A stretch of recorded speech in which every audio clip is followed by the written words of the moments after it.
Viewers, या व्हिडिओमध्ये आता आपण बघणार आहोत स्किन केअर. जसं आपण आपल्या स्किनसाठी करत असतो तशी आपल्या केसांची देखील स्किन असते. म्हणजे आपल्या केसांच्या मुळाशी असलेल्या स्किनची काळजी आपण कशी घ्यायला पाहिजे. स्क्रीनवरती तुम्हाला दिसत असेल 4 स्टेपमध्ये तुम्ही स्वतःच्या केसांच्या त्वचेची काळजी घेऊ शकता. स्टेप 1मध्ये तुम्हाला दिसत असेल एक स्क्रब आहे आणि एक मसाजर आहे. स्टेप 2मध्ये क्लिन्झर म्हणजे शॅम्पू आहे. स्टेप 3मध्ये मॉइश्चरायझर आहे म्हणजेच कंडिशनर आहे. आणि स्टेप 4मध्ये ट्रीट आहे म्हणजेच टॉनिक आहे. आता हे 4 प्रोडक्ट कुठले आहे आणि ते आपल्या स्किनवरती कसं काम करणार किंवा ते आपण का वापरायला पाहिजे, कधी वापरायला पाहिजे, कुठल्या प्रॉब्लेमसाठी वापरायला पाहिजे, ही सगळी माहिती आपल्याला ह्या व्हिडिओमध्ये मिळणार आहे. जर तुम्ही चॅनलला सबस्क्राईब केलं नसेल तर सबस्क्राईब करा, लाईक करा आणि शेअर करा. ही माहिती जर तुमच्यापर्यंत राहत असेल, तुम्हाला अजून कोणापर्यंत पोहोचवायची असेल तर तुम्ही चॅनलची लिंक शेअर करू शकतात. लाईक केलं, सबस्क्राईब केलं, बेल आयकॉनवरती क्लिक केल्यानंतर तुम्हाला सर्व व्हिडिओचं नोटिफिकेशन मिळेल.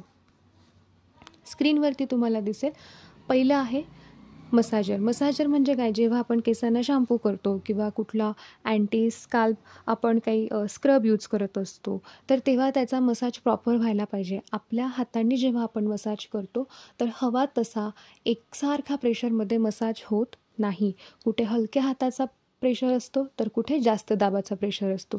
कधी व्यवस्थित कुठे मॉइश्चराईज केलं जातं स्किनला किंवा कधी कुठे केलं जात नाही. तर अशा वेळेस इथून पुढे आपण जेव्हा आपल्या केसांची मसाज करायची असेल किंवा स्क्रबिंग करायचं असेल अशा वेळेस आपण मसाजर यूज करणार.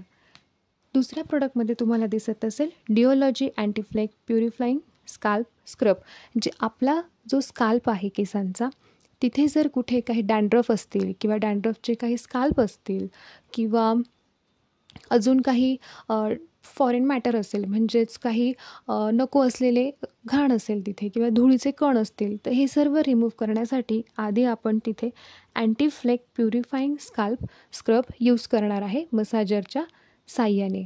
त्यानंतर क्लीन्स करणार आहे. आता स्क्रब केल्यानंतर स्काल्प तर आपल्याला क्लीन करायला पाहिजे, मग आपण क्लिन्झिंग करणार आहे. ते कशाने करणार आहे तर शॅम्पूने. आता शॅम्पू कुठला आहे यामध्ये स्क्रीनमध्ये जो तुम्हाला दिसत आहे तो शॅम्पू आहे डिओलॉजी फॉल रेझिस्ट शॅम्पू. जर तुमचं केस गळती असेल किंवा तुमचं केसाचं गळण्याचं प्रमाण कमी असेल, मध्यम असेल आणि जास्त असेल त्यासाठी तुम्हाला हेअरफॉल रेझिस्टचा शॅम्पू यूज करणं गरजेचं आहे. त्यामुळे स्क्रीनवरती जो शॅम्पू तुम्हाला दिसत आहे तो आहे हेअरफॉल रेझिस्ट शॅम्पू.